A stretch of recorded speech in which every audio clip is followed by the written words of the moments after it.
We are starting one more session on easy math for competitive examination.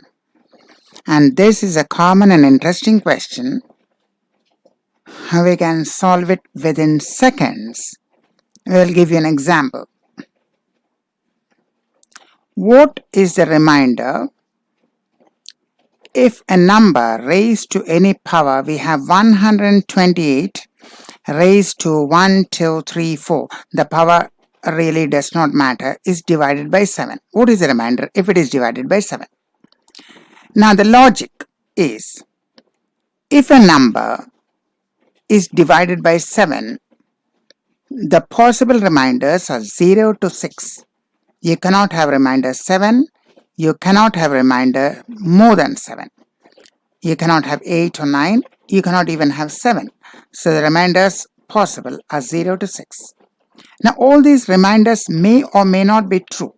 You may not be getting all the remainders from 0 to 6. Even if you get 2 or 3 reminders like 0, 3, 5, you may get only a few reminders. But even assuming that all of them occur in one particular case, so after 0 to 6, we must get back the same remainder once again, and where the cycle must be restarting itself. So whenever you get all possible reminders, at most 7, 0, 1, 2, 3, 4, 5, 6. After that, the same reminder which you got earlier must be repeated, and from there the cycle must be repeated. So once we know the cycle, we can actually determine the remainder. First we divide 128 by 7, and we see that we get the remainder 2. Now let us see. 128 power 0, anything power 0 is 1. Anything power 0 is 1. When you divide by 7, you will get the remainder 1. You can see here the steps. 128 power 1, that is 128 itself, divided by 7, we have seen it gives remainder 2. 128 power 2 divided by 7 will give you 128 power 1 gives 2. So 128 power 2 will give you 2 square. So it will give you 4. 128 power 3. 128 giving remainder 2. So 128 power 3 will give you 2 power 3 or 8. But 8 means actually remainder 1. Now we have got back the same cycle repeating.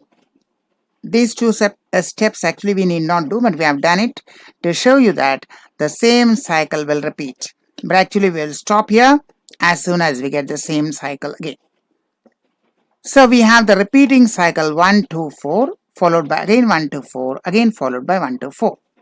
That means a complete multiple of 3 will bring us back to the power 0. So 1, 2, 3, 4 is actually a complete multiple of 3 plus 1.